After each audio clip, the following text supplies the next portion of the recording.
Plenty of uncertainty, but plenty of storylines surround the Bearcats offense as we head into the 2023 spring game this Saturday at Nippert Stadium. Our Locked On Bearcats, your daily podcast on the Cincinnati Bearcats, part of the Locked On Podcast Network, your team every day.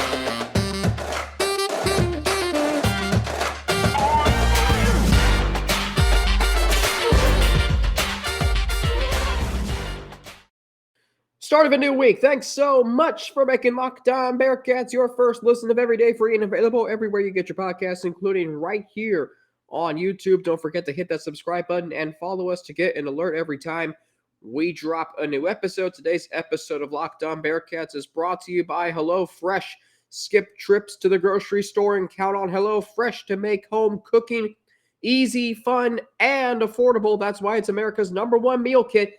Go to HelloFresh.com/college60 and use code college60 for 60% off, plus free shipping. My name is Alex Frank, right here on Locked On Bearcats with you, part of the Locked On Podcast Network, your team every day. The Bearcats spring game is Saturday. I'm looking forward to being there, looking forward to seeing you, maybe interacting with you as well. At Nippert Stadium, weather's going to be fantastic. I hope the Bearcats offense is something close to fantastic this year. I know there's a lot of uncertainty surrounding the offensive line, the wide receiver. We don't know who the starting quarterback is going to be yet. There's a new offensive coordinator. But there's the two tight ends who were pillars of this program for the last 2 seasons. They're also no longer here. But at the end of the day, this offense is interesting to talk about. There are interesting storylines. I think it's going to be better than what some fans might think, some of you might think. I think it's going to be better than that.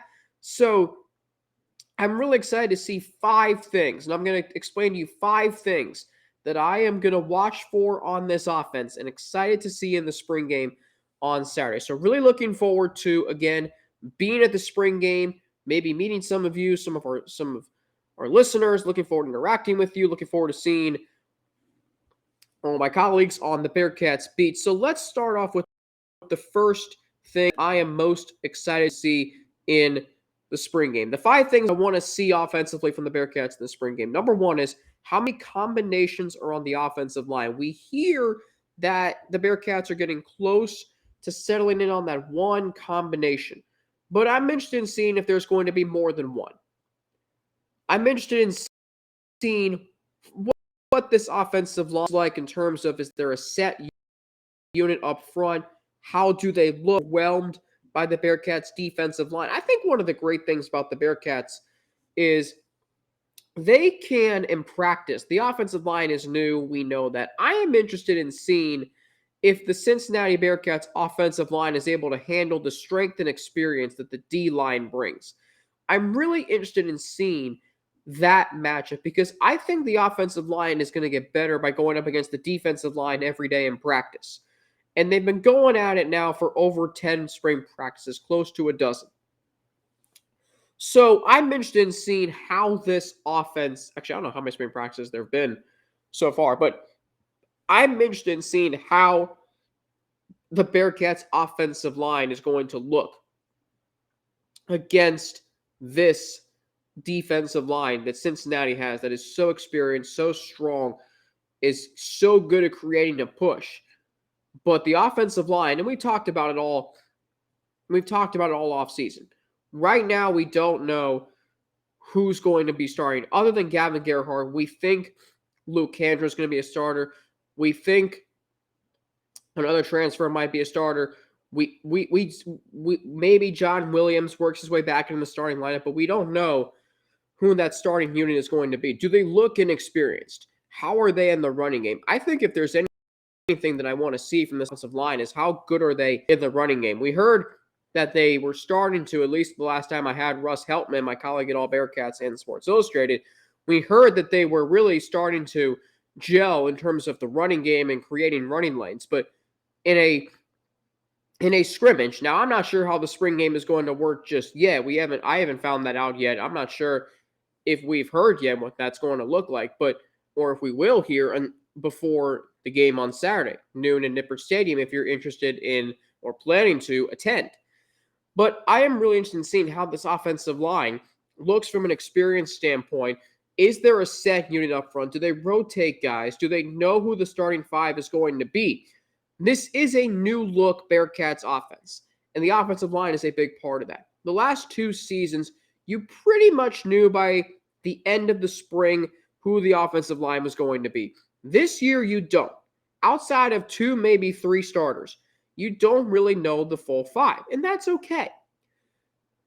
And there might be some of you who just heard me say that and say, well, that's not okay, Frankie, because that's been a successful pillar of this program for the last 20 years, and you're absolutely right.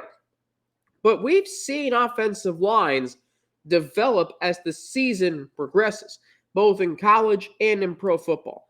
So that's number one. And what's so unique about the Bearcats is most of our hosts from the college channel of Locked On are probably telling you they're most excited to see the quarterback battle first.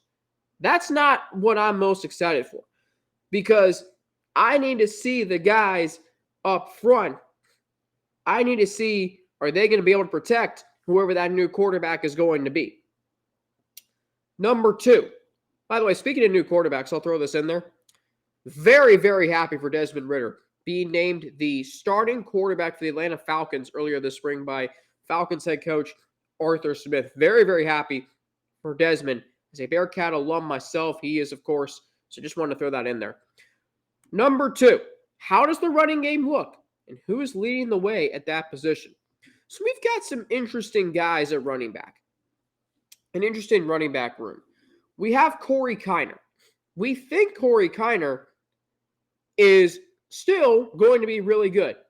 And it was a year ago, right around this time, he decided to transfer to Cincinnati. But last year was kind of underwhelming. Is he better this year? Is he actually starting to look like the running back that he stayed through the coaching change, I think says something. Because he was a Fickle target and then a transfer under Luke Fickle, but he stayed through the coaching change. So that really speaks volumes to Corey Kiner. Again, you play for the program, not the head coach. Ryan Montgomery, what kind of role is he going to have on this team? Is he going to be the lead running back? He had a good season last year. And then Ethan Wright.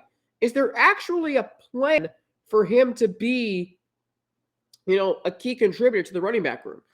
The Bearcats were trying last year to move him to the other side of the ball. Now he's back at running back. I remember him breaking loose a long run against Temple in 2021. So Ethan Wright has this potential. He was a great high school prospect coming into Cincinnati. But is there an actual plan for him this year? Maybe he needed a new regime. But at the end of the day, I want to see if there is a plan for him to be used at the running back position. That's what I'm interested in seeing. So, Ethan Wright, in case you forgot, is or don't remember, he's from Akron. He is a senior. He played in 7 games as a true freshman in 2020, appeared in 13 games in 2021. He had 153 rushing yards and 3 touchdowns on 29 carries in 2021. Last year, he played 8 games, moved from running back to safety in fall camp, a total of 9 tackles as a backup. He was also a special teams contributor, but he's back on the running back in the running back room this year. All right, I've got some more things that I am interested in seeing this season. Obviously, we're going to get to the quarterback. There are 2 quarterbacks in particular that I'm interested in looking at. And, of course, who is going to be who are those quarterbacks going to throw to? That is a key question. We'll get into it all after I explain to you how this episode of Locked On Bearcats is brought to you by FanDuel Sportsbook. Grand slams, no-hitters, and double plays are back, and there's no better place to get in on the MLB action than FanDuel, America's #1 sportsbook. That's right, because right now, new customers get can step up to the plate with a no-sweat first bet up to $1,000. Just go to FanDuel.com/LockedOn, sign up, place your first bet, and get up to $1,000 back in bonus bets if you don't win. So don't miss your chance to get a no-sweat first bet up to $1,000 when you join FanDuel today. Just go to FanDuel.com/lockedon to sign up. FanDuel, an official partner of Major League Baseball. Great to see the Reds take the final game of their series in Philadelphia. They're 4-4, so they're still relevant. It's still early in the baseball season. They're at Atlanta tonight, 7:20. First pitch from Truist Park. Cincinnati Bearcats Saturday, looking forward to, speaking of baseball, double dipping on Saturday, spring game, and then Zach Freese and I hit the Reds game on Saturday afternoon against those Phillies.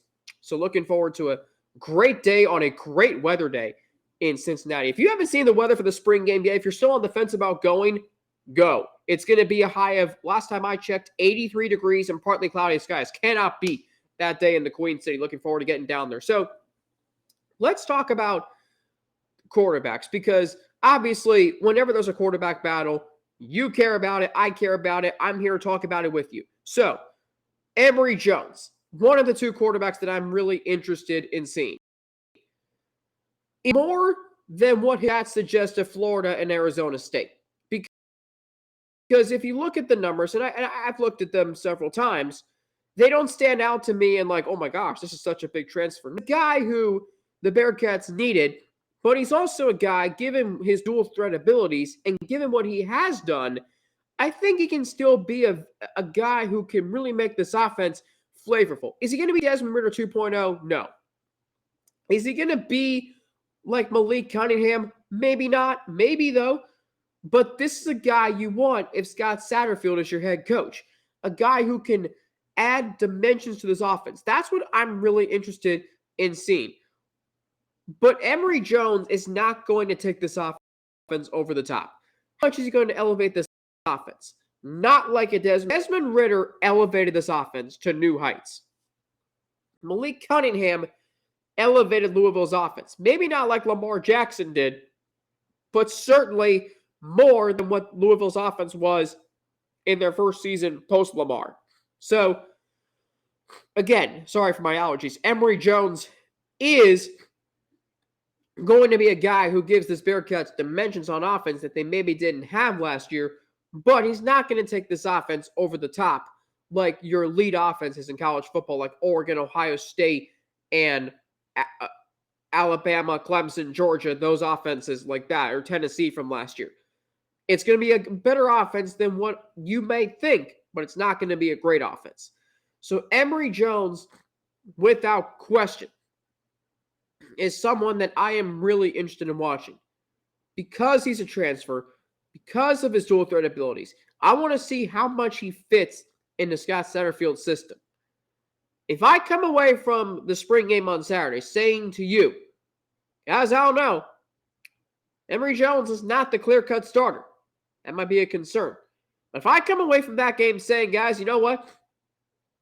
Emory Jones is gonna really give this offense a chance to be multidimensional, versatile, flavorful, etc.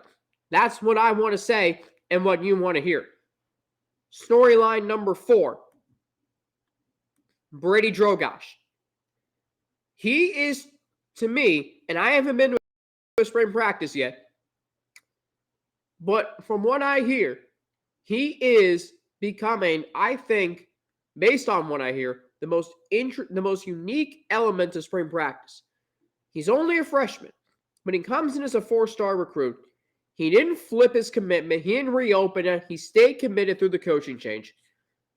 And as Russ told me a few weeks ago on this show and told you, he looks like the real deal.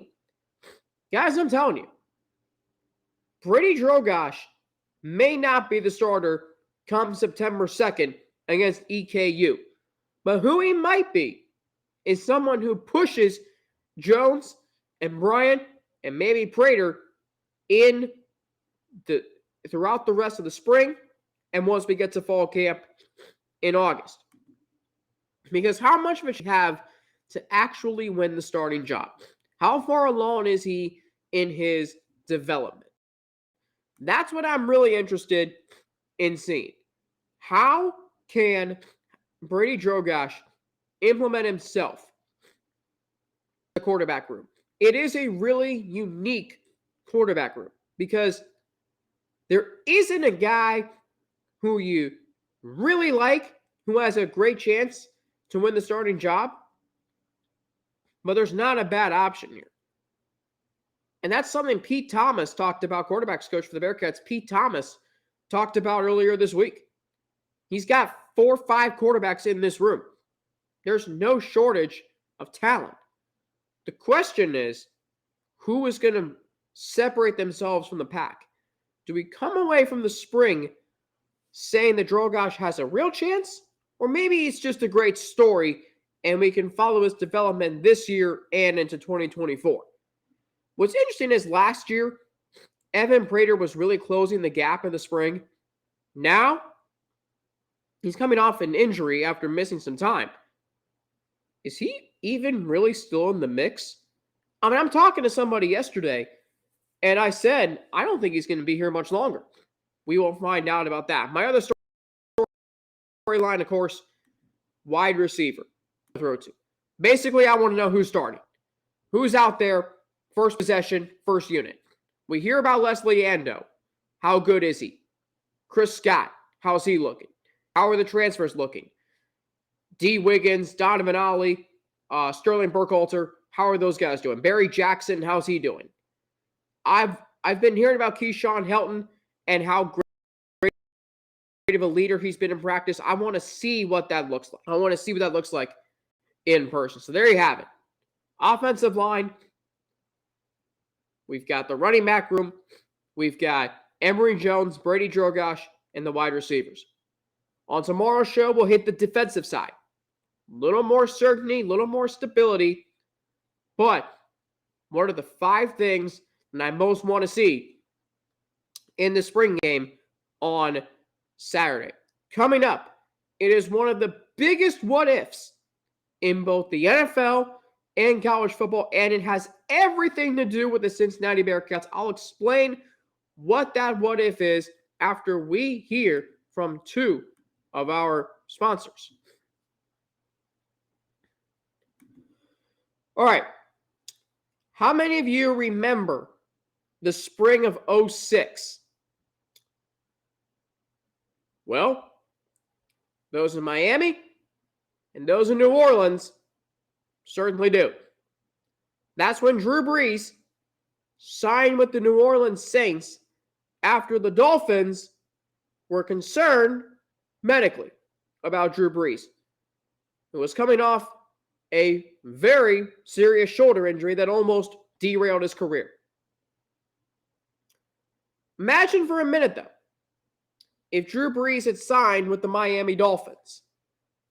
Now, fun fact, the Saints ended up going 10-6 in 2006, won the division, went to the NFC Championship game. Miami finished 6-10. Do you remember who Miami's head coach was that year? His name was Nick Saban. And is, I should say, Nick Saban. Think for a minute, though. If Brees goes to Miami, does Nick Saban leave after 2006?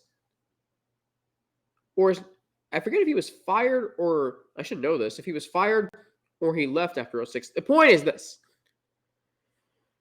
Nick Saban then went to Alabama in 2007, and obviously has been there ever since. But what would have happened if Brees goes to Miami? The Dolphins have a really good season in 2006. Saban ends up staying. How long does he stay? Now think about this, of how it relates to the Cincinnati Bearcats.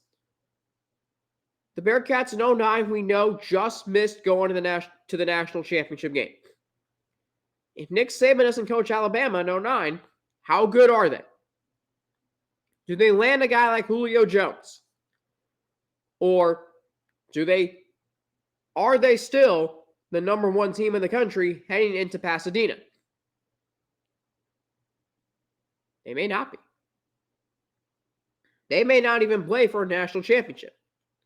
Now, does that mean Florida wins a second straight SEC title with Tim Tebow? Maybe. Does Florida play Texas for the national championship? Is Cincinnati viewed as better than Florida or Texas? Does Florida beat whoever they play in the SEC title game? A lot of what ifs here. And then you think about 2021. The Bearcats played Alabama in the Cotton Bowl. We know that.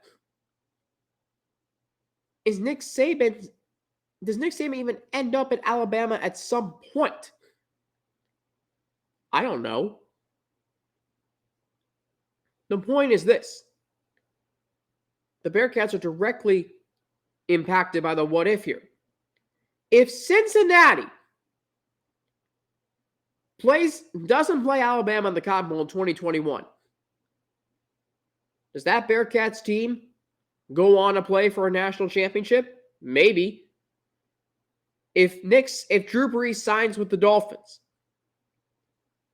how good of a program is Alabama today? That is a really interesting question to think about. And you can go a lot of different ways with this what if. Cincinnati did play Alabama last year. They just missed out on playing them in 2009. But what if they didn't play them in 2021? Does Saban eventually become the head coach at Alabama still? This is really interesting. Just a crazy what if. And I was scrolling through Twitter this weekend. NFL memes, I think, had the what is the biggest what if in NFL history. And one of them was, what if the Dolphins don't have medical concerns about Drew Brees? And then I thought about how Nick Saban was the head coach in Miami, and then he leaves for Alabama. Or, again, I don't remember if he got fired or left. But what I know is that, maybe Nick Saban is still with the Dolphins. Does he eventually, Brees retired in 2020? Does that mean Saban goes to Alabama in 2021 and the Bearcats still play Bama in the college football playoff? There are a lot of what ifs to this. There's a lot of diverts off of this. Coming up tomorrow, and 5 things I want to see from the Cincinnati Bearcats defense in the spring game, plus assessing the Bearcats' 10 years in the AAC and if they were the class of the league. That's going to be an interesting topic to get to on tomorrow's show. Working on getting Jason Williams of the Cincinnati Enquirer, sports columnist for the Enquirer, on Wednesday's show. Thursday afternoon, Russ Heltman and I are back at it with a live reviewing the spring game and getting you caught up on all the latest Bearcats news surrounding the University of Cincinnati Bearcats program. And that's going to do it for me today on this Monday, April 10th of 2023, otherwise known as National Siblings Day, National Farm Animals Day, National Encourage a Young Writer Day, and National Cinnamon Crescent Day. How about that? All those days, part of April 10th, 2023. And thanks so much for making Locked On Bearcats your first listen of every day. It's free and available everywhere you get your podcasts, including right here on YouTube. Looking forward to another big night in sports. You got the Reds and the Braves in Atlanta. You've got some NHL action tonight. NHL season coming down the stretch. NBA season concluded yesterday, but tomorrow in the in the NHL on national TV, you've got the Maple Leafs and the Panthers. Well, that's on ESPN Plus, but ESPN's got the Wild and Blackhawks. Looking forward to that. Big night of sports. Bearcats baseball back at it tomorrow against Miami in the Joe Nuxhall Classic. Looking forward to that. I'm on Twitter. At Frankie_90 with 2 N's and an ATI. Instagram, AlexFrank9. AlexFrank9_ and email alex3frank@gmail.com. Make it a great Monday. Thanks for making Locked On Bearcats your first listen every day. I'm Alex Frank for Locked On Bearcats, part of the Locked On Podcast Network, your team every day. Back tomorrow looking at the 5 things I'm most excited to see from the Bearcats defense on Saturday in the spring game. Have a great day, everybody, and I'll be back with you tomorrow right here on Locked On Bearcats.